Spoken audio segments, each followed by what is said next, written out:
Hello everyone, कैसे सब? बढ़िया। गुड मॉर्निंग एवरीवन, क्या हाल है? ठीक है। So let's start today sessions. उससे पहले मेरी आवाज़ और वीडियो आई होप कि आ रहा होगा। सो आज 10 March 2026 we are going to analysis editorial and today the topic which we have selected is about a milkman, a milk production in India, in dairy, where some rules and regulations are not followed regularly। उसके बारे में हम आज discuss करने वाले हैं details को।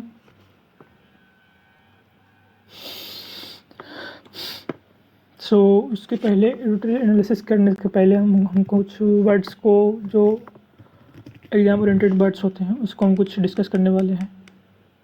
ये फॉर्मेट रहेगा एडिटोरियल का। पहले हम लोग वर्ड 10 वर्ड डिस्कस करेंगे, उसका साइनोमेंटम करेंगे, उस पर एग्जाम्पल देंगे एक, और उसका मीनिंग हम लोग जानेंगे।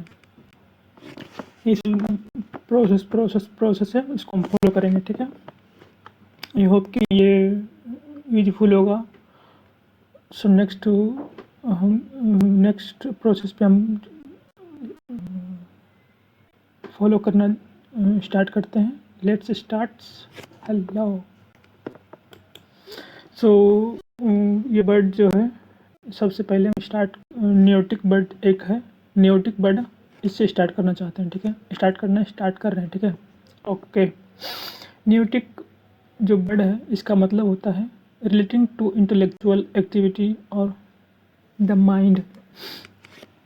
इसका मतलब होता है कि मेंटल जो होता है, मेंटल, माइंडली, साइकोलॉजिकली, उसके फिलोसफर्स, उस फिलोसफर जो साइकोलॉजी को रीड करता है, उसको प्रोसेस करके हम लोग को जो उसका आउटपुट बताता है, उसके बारे में noetic is the word is the meaning of intellectual. Intellectual समझ रहे हो ना? AI जैसे सोचता है, हम लोग माइंड में क्या सोचते हैं, उसको नियोटिक वर्ड, उसको साइनो हम ले सकते हैं। इससे उसका साइनो हो जाएगा इंटेलेक्चुअल, कॉग्निटिव हो गया, मेंटल हो गया। ठीक है। इसका इंटरनेम पढ़ लेते हैं। फिजिकल, इंस्टिंक्टिव और इरेशनल। इरेशनल जो वर्ड है, इरेशनल से लिया गया है। ये जो इरेशनल जो है ना, रेशनल से लिया जाता है। रेशनल मतलब होता है, ये जो रेशनल वर्ड है, ये वर्ड जो रेशनल है, इसका मतलब होता है logic.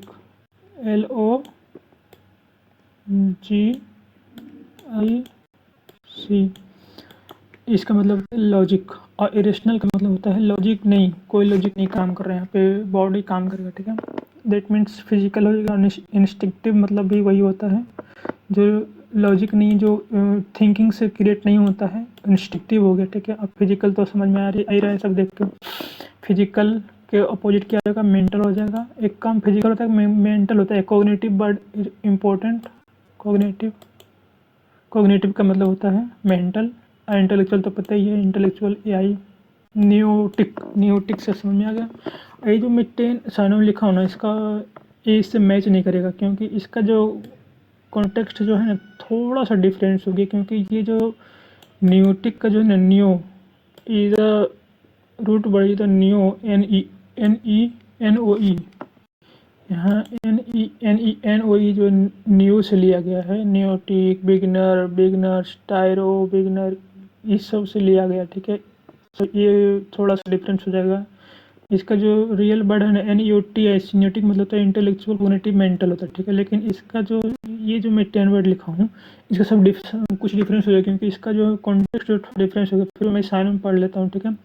New, modern, recent, contemporary, novel, fresh, latest, up to date और इनोवेटिव और करंट। आई थिंक कि आप समझ गए होंगे कि ये जो लिया गया है, इसका कॉन्टेक्स्ट और इसका कॉन्टेक्स्ट में डिफरेंस है। इसका कॉन्टेक्स्ट का मतलब होता है दूसरा चीज़। ठीक है। AI जो थिंकिंग पे बेस्ड है, और इसका जो मतलब होता है लेटेस्ट, जो अभी न्यू मॉडल, इसको इस पे बेस्ड है। ठीक है। So you can understand. Example एक देख लेते हैं इसका। फिलोसफर जो क्या होता है? The philosopher. Who is philosopher? The profession which is studied about human behavior is called philosophers। Philosopher क्या करता है? ह्यूमन बिहेवियर को रीड करता है और उसको हमें अपने उसको आउटपुट फॉर्मेट में देता है। उस फॉर्मेट में वही कहलाता है फिलोसफर। फिलोसफर क्या क्या एग्जाम्पल दे रहा है? ऑफन एक्सप्लोर, एक्सप्लोर का मतलब एक्सप्लेन करना, उसको आउटपुट देना, उसको रिसर्च करके हमको बताना चीज़ों को, तो वो क्या explore. Philosophers often explore noetic processes to understand how human consciousness का मतलब थिंकिंग, वो कैसे सोचता है, कॉन्शियसनेस इंटरप्रेट्स रियलिटी, मतलब फिलोसफर क्या करता है? ह्यूमन के बिहेवियर को अंडरस्टैंड कर उनकी कॉन्शियसनेस को, जो थिंकिंग है माइंड का, वो क्या करता है? इंटरसेप्ट करके हमको एक्सप्लोर करके देता है। Next, anamnesis. एनामनेसिस का मतलब होता है भूले हुए को याद किया जाना, एनामनेसिस होता है इसका मीनिंग।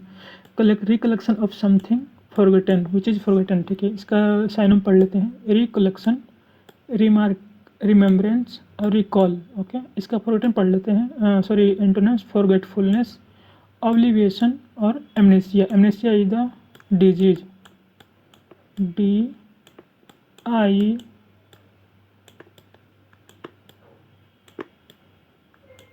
डिजीज है, ठीक है। एमनेसिया डिजीज है, जिसे सोमनाम्बुलिस्ट मतलब रोग, चलने की जो बीमारी होती है, नींद में चलने की बीमारी को तो सोमनाम्बुलिस्ट बोलते हैं, सोमनाम्बुलिज्म बोलते हैं। उसी तरह से एमनेसिया क्या है? एक डिजीज है जो भूलने की बीमारी है, कोई चीज़ें भूल जाते हैं, उसको क्या कहते हैं? एमनेसिया बोलते हैं।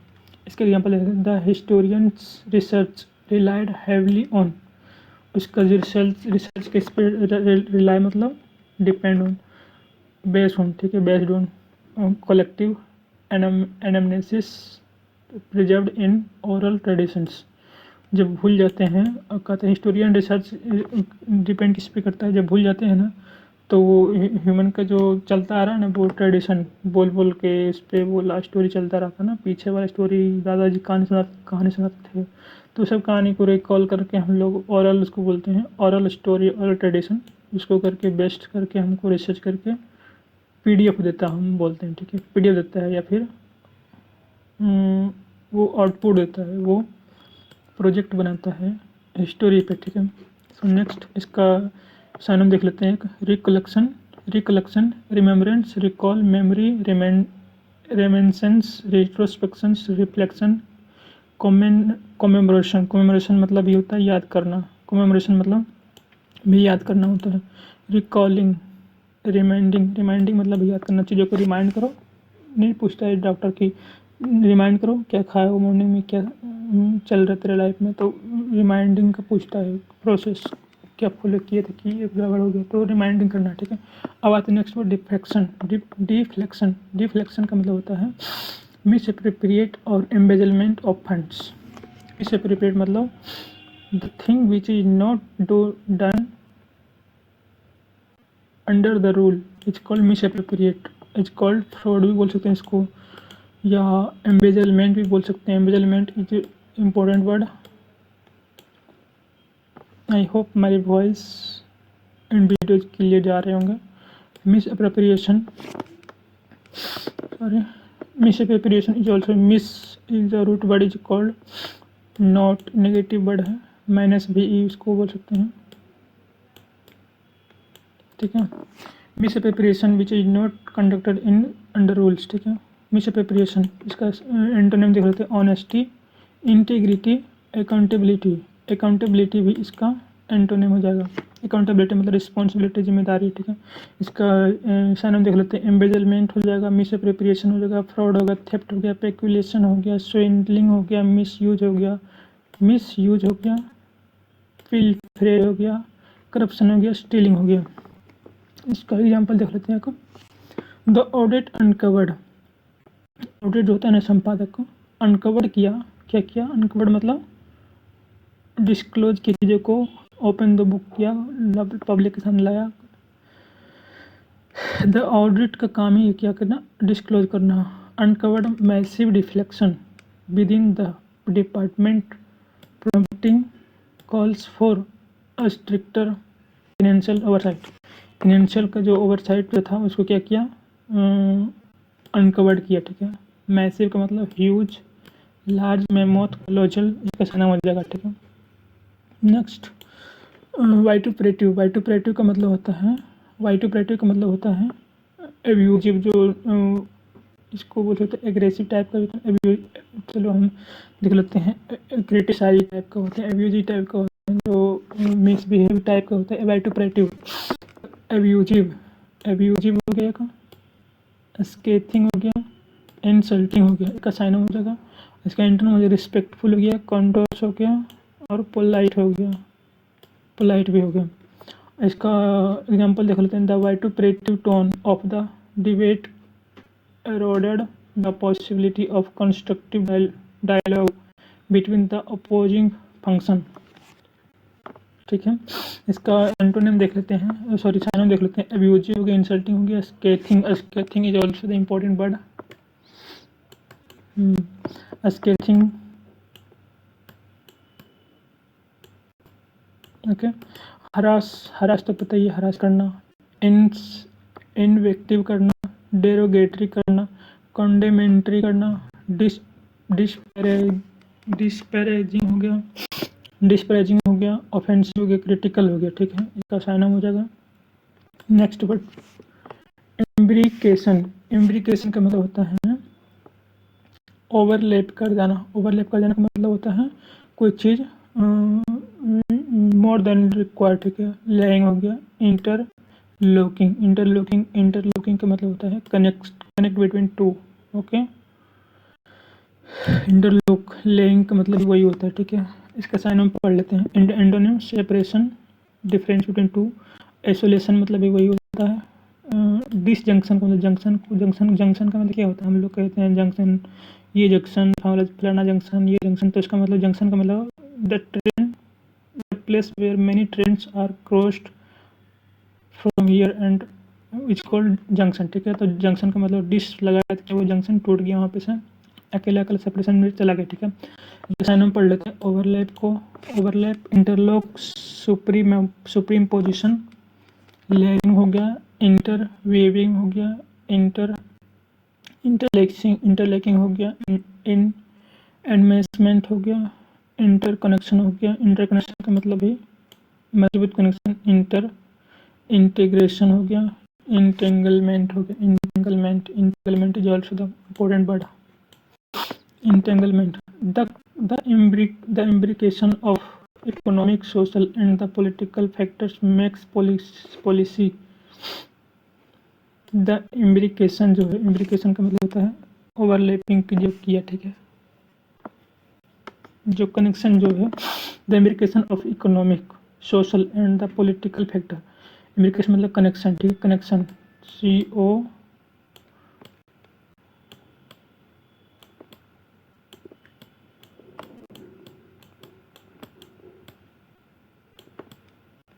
The connection of economic, social and the political factors makes policy formulations a complex and the multi-dimensional process। Okay, next word, next में हिस्टोरियनिक तो सबको लग रहा है देखने में एक जैसे, लेकिन तो कुछ थोड़ा डिफरेंट मीनिंग होता है। एक्सेसिवली थिएट्रिकल और ड्रामेटिक इन बिहेवियर। इसका मतलब होता है हिस्टोरियनिक, मतलब होता है कि जो ड्रामा टाइप का करता है। ठीक है, ड्रामा टाइप का जो है, जो रियल में नहीं होता है, वो हिस्टोरियनिक बोलते हैं इसको। जैसे थिएटर में क्या चलता है? थोड़ा रियलिटी चलता है, ड्रामा चलता है।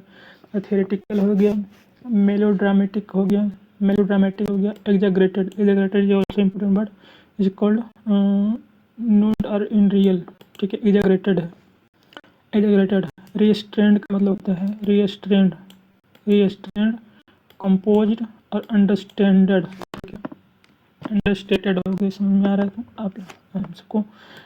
थियरिटिकल इसका साइन हो जाएगा, ड्रामेटिक हो गया, एग्जैगरेटेड हो गया, ओवरलैपिंग हो गया, मेलोड्रामेटिक हो गया, शो मतलब दिखावा ना। तो प्रिटेंडस ऑस्टेंशियस हो गया, आर्टिफिशियल भी देख ही रहे हो कौन सा वर्ड आ रहा है, अफेक्टेड भी है, इसे की जगह से साइन हो जाएगा। ठीक है, example, the politician's histrionic gesture during the debate seemed more intended to attract media attention than to convey substantive argument। ठीक है ना, समझो उतना, टाइम कम है।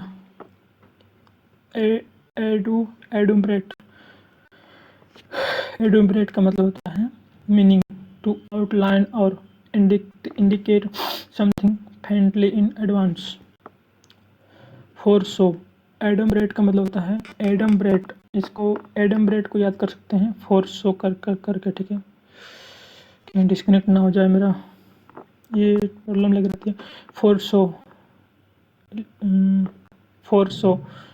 का मतलब दिखावा के लिए, आउटलाइन भी दिखावा के लिए, सजेस्ट भी आउटलाइन सजेस्ट टाइप का। ठीक है, अकाउंटशील छिपाना, ऑब्सक्योर हो गया, सप्रेस हो गया।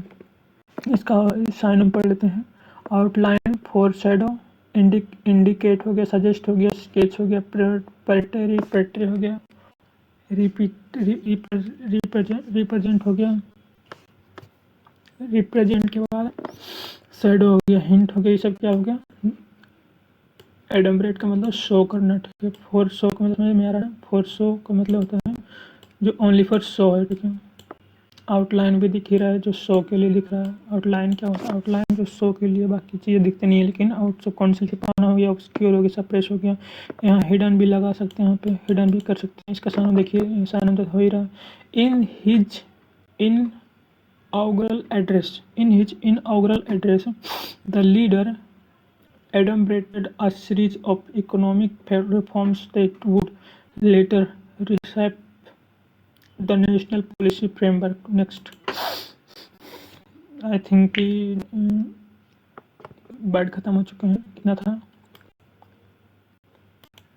7। ओके, वन वर्ड सब्स्टिट्यूशन में आते हैं। क्रोनोलॉजी का मतलब होता है chron is the root word that means time.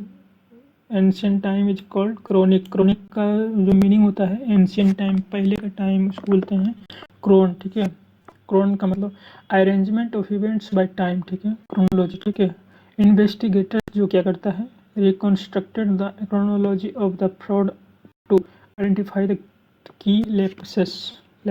ठीक है, ओके। नेक्स्ट वर्ड्स क्या है? Next word multiplication,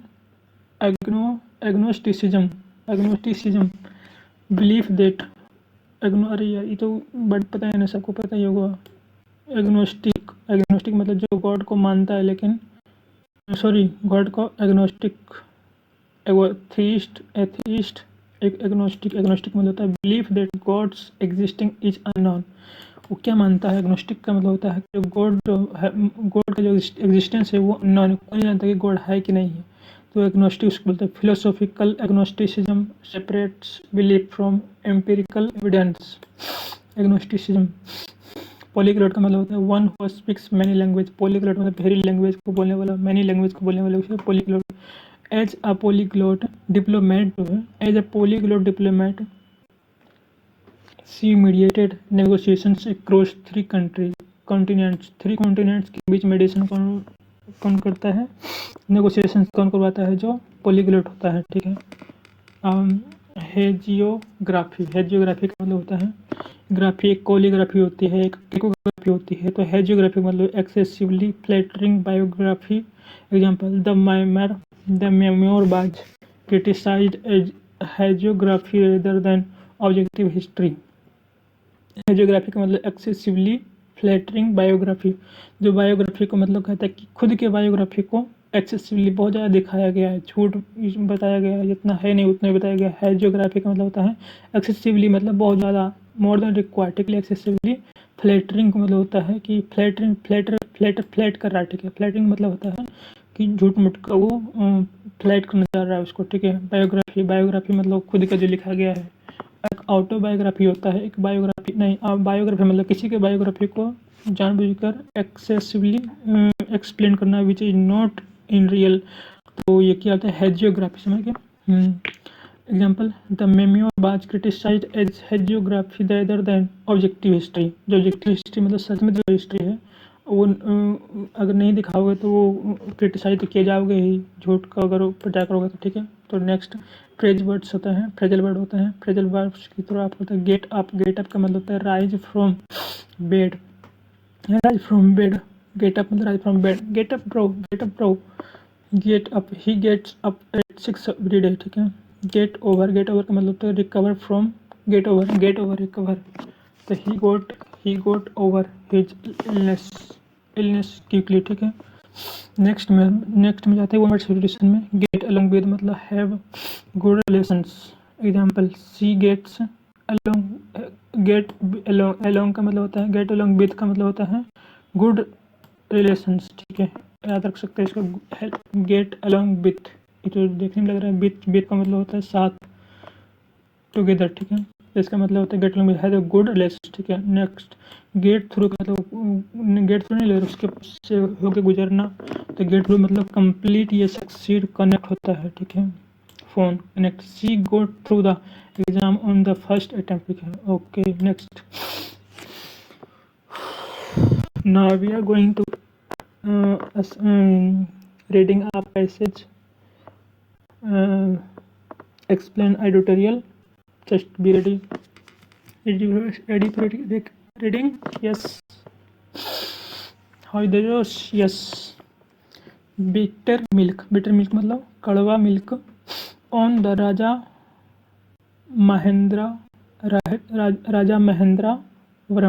महेंद्रवरम milk adulteration case. क्या है बिटर मिल्क जो है, ये हो गया, इसको एक एक्सप्लेनेशन के लिए बिटर मिल्क। अब एक्सप्लेनेशन क्या बोलता है, on the Rajamahendram milk adulteration, adulteration का मतलब होता है मिक्स करना, कॉन्टेमिनेट करना, कॉन्टेमिनेट का मतलब पॉल्यूट कर देना, ठीक है, तो केस होता है, ठीक है, यही केस है। तो नेक्स्ट पढ़ते हैं आर्टिकल फॉर रीडिंग, ठीक है। Next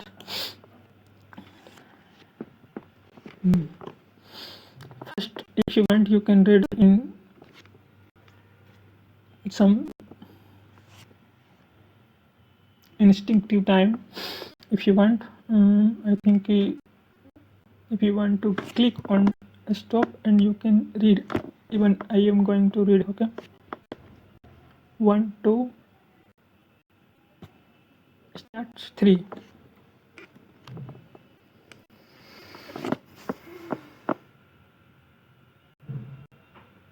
Actually I gave you time to read first, okay. The events in राजा महेंद्रवरम इन आंध्र प्रदेश में क्या हुआ, इवेंट हो गया राजा महेंद्रवरम इन आंध्र प्रदेश में, involving the mass poisoning of consumers by milk contaminated with ethylene glycol sound a regulatory alarm. ये जो इवेंट हुआ यहाँ आंध्र प्रदेश में, इसमें क्या इन्वॉल्व है, तो ये पॉइजनिंग हो गया, ठीक है, कंज्यूमर्स के द्वारा, ठीक है, कंज्यूमर्स उसको दूध में मिला के उसको कॉन्टेमिनेट कर दिया गया, पोल्यूट करके उसको बेचा गया, ठीक है। Ethyl glycol sound regulatory alarm, ये अलार्म मतलब ऐसा प्रतीत हो गया, ठीक है, वहाँ पे अलार्म के टाइप बज गया कि लोगों को कान में सुना दे कि ऐसा हो गया, ठीक है। As of March 8 the death toll was 11 death हो गया, with approximately 20 other peoples including infants, बच्चे हॉस्पिटलाइज हो गया, ठीक है।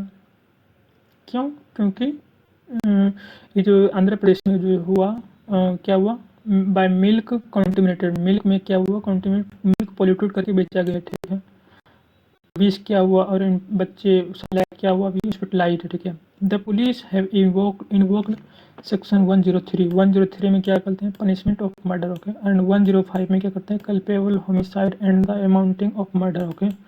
तो ये पुलिस ने केस फाइल किया, ठीक है, ओके। ऑफ BNS, भारतीय न्याय संहिता BNS, the vendor allegedly continued to supply the milk despite company complaints about a bitter taste and the being wanted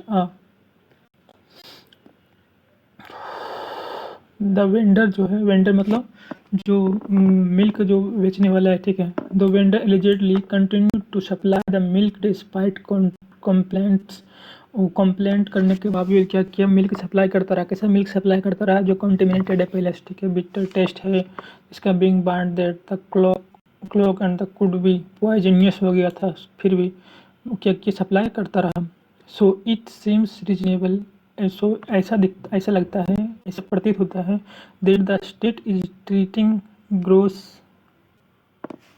state कैसा करता है, state reasonable that state treating gross negligence, लगता है कि state का जो गवर्नमेंट जो होता है उसका लगता है नेग्लिजेंस, कोई उसका रिस्पॉन्सिबिलिटी नहीं। नेग्लिजेंस का मतलब होता है कुछ नहीं प्रोसेस आगे बढ़ा रहा है कि क्या करना चाहिए, किसी पे एक्शन लेना चाहिए, नहीं लग रहा। नेग्लिजेंस इन फूड सेफ्टी, फूड सेफ्टी में उसका कुछ ध्यान नहीं जा रहा है, ठीक है।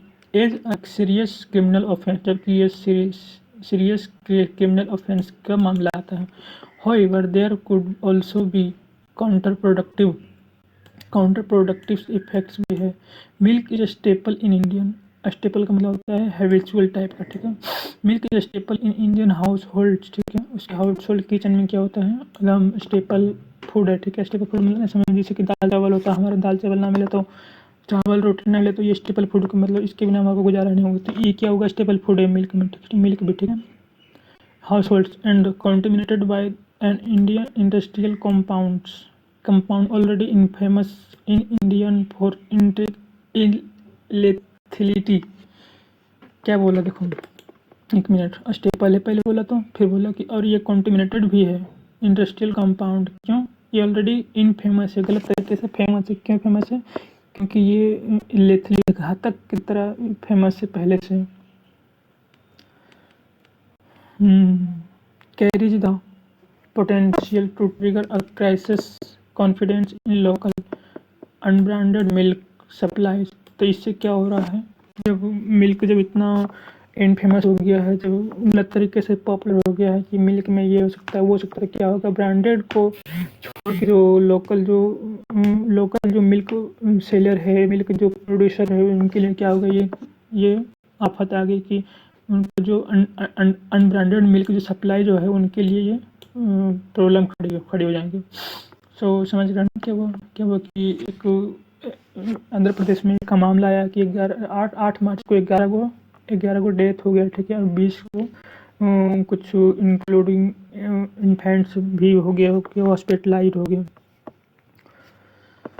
सो ये सारी से प्रॉब्लम रहा था।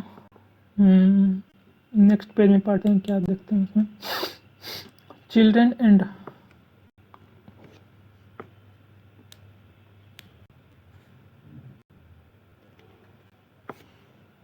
if you want you can read all before me।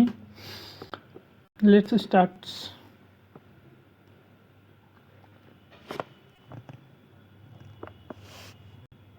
okay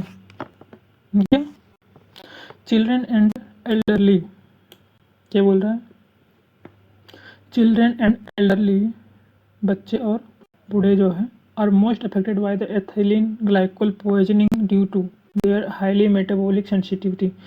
बच्चे और बूढ़े क्यों इससे ज़्यादा अफेक्टेड होते हैं इस मिल्क से, जो ethylene glycol poisoning due to, क्यों इससे ज़्यादा होता है, क्योंकि उसकी मेटाबॉलिक सेंसिटिविटी जो बहुत सेंसिटिव होते हैं, कमज़ोर होते हैं, ठीक है। और लोअर रिन्यूएबल रिजर्वर्स होते हैं, क्योंकि इस रिजर्वर जो होता है, किडनी जो होता है इसका, वो क्या होता है, लोअर रेनल मतलब चलाओ, काम चलाओ बहुत कम होता है, कमज़ोर होता है, ठीक है, बोल रहा है रिस्पेक्टिवली क्रमशः। This could push people towards pasteurized milk from regulated cooperatives such as Amul और विजया।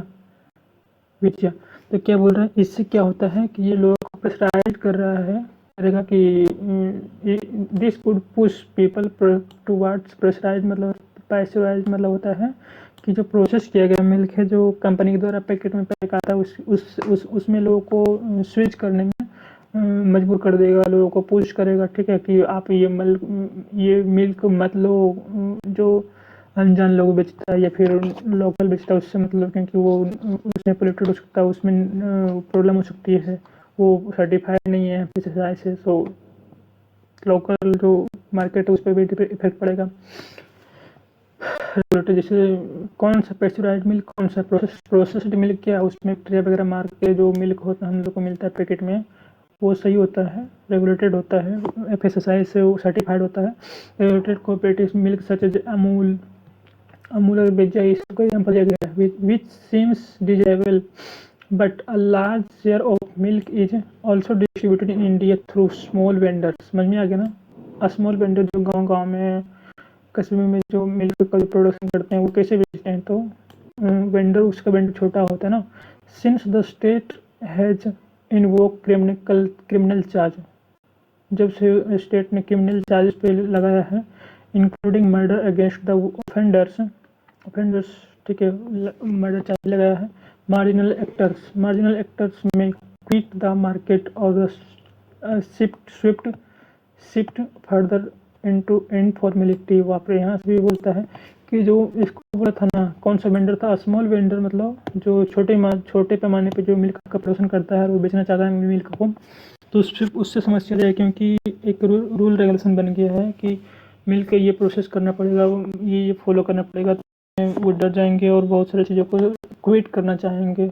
जो स्मॉल वेंडर्स है, जो छोटे व्यापारी, वो क्या करना चाहेंगे? क्विट करना चाहेंगे। क्विट द मार्केट, देख रहे हो, क्यूट द मार्केट और शिफ्ट इनफॉर्मेलिटी, मतलब जो चुपा चोरी जो सही तरीके से नहीं कर रहा है, ठीक है, इनफॉर्मेलिटी तरीके से वो क्या करेगा, फिर स्टार्ट कर देगा चीज़ों को, फिर और रूल रेगुलेशन फॉलो होने के बजाय और क्या खराब हो जाएंगे।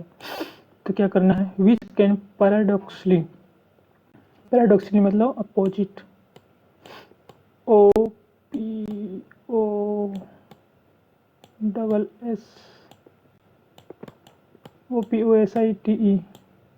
डबल एस नहीं होता है, OPO opposite, paradoxically opposite undermined oversight, undermined मतलब वीक ओवरसाइट में काम करना स्टार्ट करेगा। Through the state may be projecting a strong hand at work by the criminalizing the vendors' alleged conduct and the importance of regulations cannot be overstated.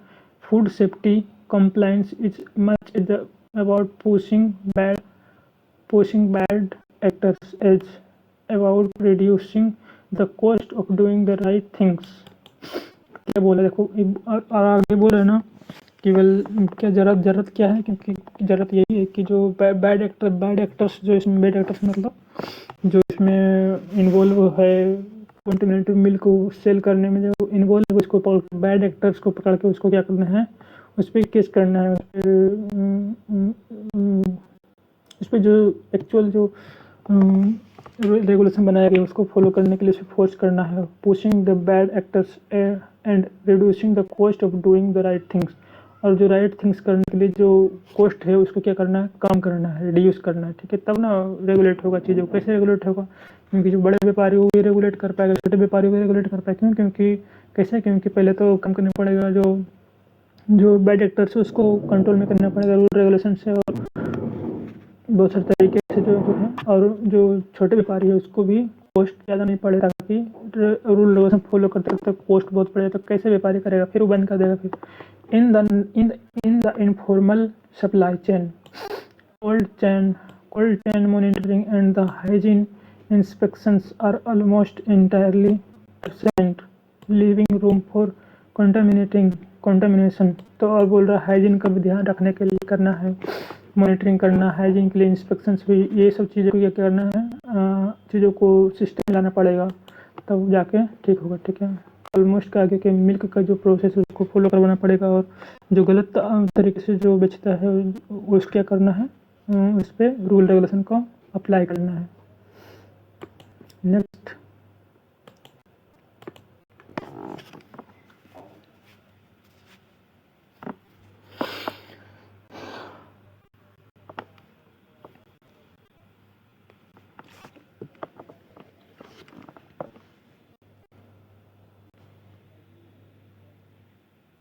Okay, सब्सिडेड मतलब कम किया जाना, ठीक है। Testing kits, subsidised testing kits, और testing kits भी कम करना, उसका पैसा भी कम करना चाहिए। And cooperative chilling facilities can thus reduce the risk at a small dairies. Small dairies मतलब वही होता है ना, वो स्मॉल डायरेज का मतलब यहाँ पे स्मॉल डायरेज को बोला था ना, क्या एक टर्म आया था उसमें, स्मॉल वेंडर्स इसी को बोल रहा था मैं, इसको भी बोलता हूँ। और जो लोकल लेवल पे जो दूध का प्रोडक्शन करता है, मिल्क का प्रोडक्शन करता है, उसको भी बोलते हैं, ठीक है। Reduce the risk and the small diaries, तो क्या करना पड़ेगा, उसको टेस्टिंग किट को पहले सस्ता कर देना पड़ेगा ताकि वो चेक करता रहे मिल्क का क्वालिटी, ठीक है। और क्या क्वांटिटी में क्या क्या चीज़ें अवेलेबल होना चाहिए, वो किट्स चलेगा पता, ठीक है। और कोऑपरेटिव चिलिंग फैसिलिटीज भी देना चाहिए ताकि दूध खराब ना हो, टेम्परेचर उसको जो जो मिलना चाहिए वो मिले। ये भी इंफ्रास्ट्रक्चर देना चाहिए, कोऑपरेटिव को फैसिलिटी देना चाहिए। Thus reduce the risk of a small dairy, उसका रिस्क को कम किया जाना चाहिए। Regulators may also consider safe harbour provisions that ease penalties, और ताकि पेनल्टीज पे आसान लगे। और क्या, regulators may also consider safe harbour provisions that ease may also consider safe harbor provisions that each for dairy operators who reported contaminated at their facility। अच्छा, यहाँ बोल रहे ना, जो रेगुलेटर जो है डेयरी का, जो रेगुलेटर मान लीजिए, ठीक है, तो रेगुलेटर के बारे में बोलता है कि अगर रेगुलेटर खुद से अपना डेयरी के बारे में कॉन्टामिनेटेड रिपोर्ट जो है, who operate dairy reporter operators जो है who report contaminated eight there facilities, अपना जो फैसिलिटीज है वो डेयरी पे जो कमियां हैं उसको अगर बताता है जाके सरकार को रिपोर्ट करता है थी में ऑर्गेनाइजेशन में, तो क्या करता है उस पर सरकार को क्या करना चाहिए, वहाँ पे कहता है कि ईज पेनल्टीज, मतलब हल्की सी पेनल्टी लगानी चाहिए, ना कि हार्ड पेनल्टी, ताकि वो आसानी से आए और बताए चीज़ों को, सर मेरे में ये प्रॉब्लम में चल रही है, इससे मेरे को नुकसान हो रहा है, या फिर ये घातक हो सकता है आने वाले दिनों के लिए, ठीक है। This could also encourage early disclosure, और ये क्या करेगा, ऑल्सो उसको इनकरेज करेगा, मतलब उत्साहित करेगा चीज़ों को डिस्क्लोजर करने में, गलत चीज़ों को। Giving authorities time to save life, और अथॉरिटीज जब बता देगा जाके अथॉरिटीज को, तो क्या करेगा वो, सेव लाइफ, मतलब लाइफ को भी सेव कर पाएगा, गवर्नमेंट भी, ये भी हाथ में आएगा, ठीक है। But this also makes consistent enforcement crucial, लेकिन ये भी इम्पोर्टेंट है, ये भी घातक हो सकता है।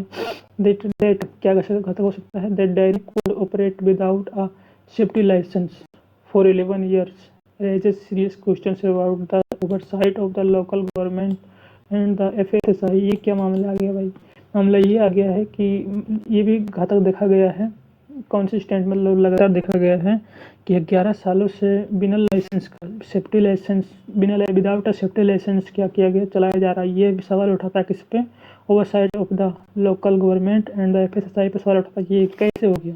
11 साल से कोई बिना लाइसेंस का मिल्क का प्रोडक्शन कर रहा है, मिल्क का सप्लाई कर रहा है, वो कैसे हो गया बिना लाइसेंस का।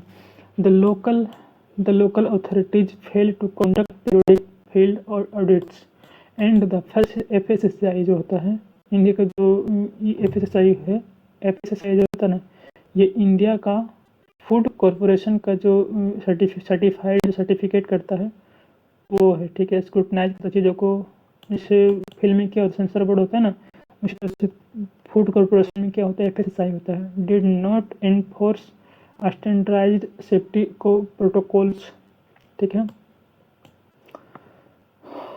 FSSAI did not enforce standardised safety protocols की क्या करना चाहिए, स्टैंडर्डाइज करना चाहिए, वो कितना करना ही पड़ेगा, तो जाके आप ये लाइसेंस ले सकते हो, ये काम कर सकते हो, उसको चीज़ों को देखना पड़ेगा, ठीक है। The risk of being detective becomes negligible, and even the harshest criminal charge cannot amount of the meaningful preventative measures. An effective system must realize that reliably detective violations and the imposing timely sanctions बोलता है। और timely जो सिर्फ ये नहीं काम करेगा कि आप किसी पे रूल रेगुलेशन को लगा, बल्कि ये भी देखना पड़ेगा कि रूल लगाने के बाद आप क्या उस पर टाइमली जा रहे हैं सैंक्शन लगाने के लिए, चीज़ों को ऑब्जर्व करने के लिए। Better are a better deterrent than stringent penalties that do not aid enforcement and rarely lead to convictions। सिर्फ कार्य लगाने से नहीं होगा, सिर्फ रूल रेगुलेशन लगाने से नहीं होगा, बल्कि उसको चीज़ों को ये भी सही करना पड़ेगा कि उसमें क्या कमियां हैं, क्या उसको इंफ्रास्ट्रक्चर मिल रहा है, चिलिंग का मिल रहा है। देखिए मिल्क दो तरीके से भी पोल्यूट होता है, चिलिंग नहीं मिला उसको, ठीक है, मतलब उसको जो एटमॉस्फेयर वो मिला, ठीक है। और दूसरा तरीका है कि उसको रख रखाव में भी इससे प्रॉब्लम होती है। कोई चीज़ें मिक्स करके भी कोई लोग वही ना, तो बैड बैड एक्टर्स इसी में इस पैसे में उसी को बोला गया था, जो कॉन्टेमिनेट दूध को मार्केट में सप्लाई कर देता है। इसके वजह से 8 मार्च को 11 लोगों को मौत हो गई और 20 को इवन इन्फेंट्स भी उसमें शामिल था, उसका हॉस्पिटलाइज हो गया। तो ये सब मामला था इस पैसेज में। समरी आप देख सकते हो। A milk contamination incident in Rajamahendravaram, Andhra Pradesh, where milk was allegedly poisoned with ethylene glycol, has raised serious food safety concerns after causing 11 deaths and hospitalized 20 people.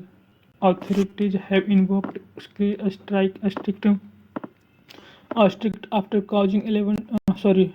strict criminal charge under Bharatiya Nyaya Sanhita against the vendor of continuing sales despite warning, while strong action signals accountability.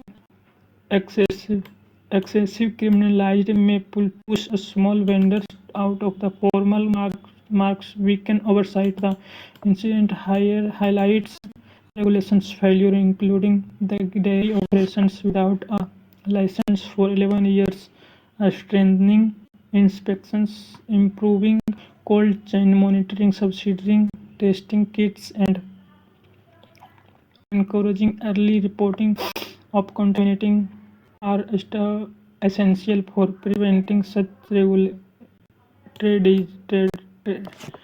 tragedies.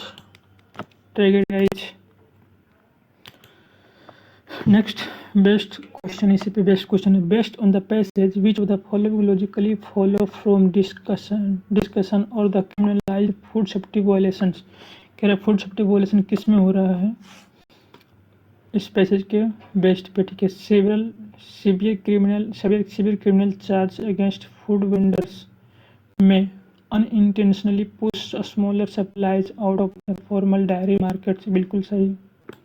क्या करेगा अगर charge लग जाएगा, ठीक है, तो जो small vendors जो इसको बोलते हैं, स्मॉल वेंडर्स जो होता है लोकल लेवल पे, जो उस पर क्या हो जाएगा, तो वो क्या करेगा, वो स्विच कर देगा, चीज़ों को क्विट कर देगा, या फिर फॉर्मल डायरी में मार्केट में जाने से वो क्या करेगा, क्विट कर देगा, ठीक है।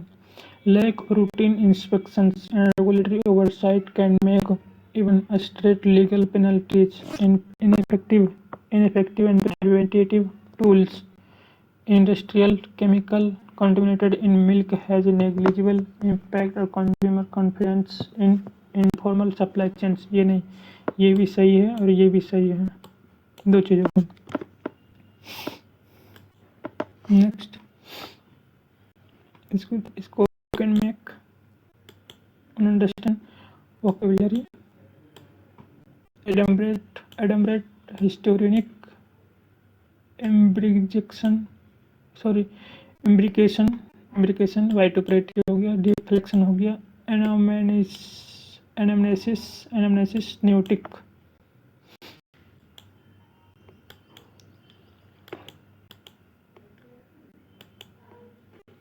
न्यू मॉडर्न रिसेंट, ये वो सब वोकेबुलरी है।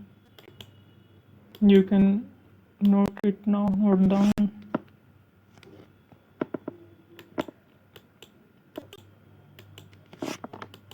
ओके,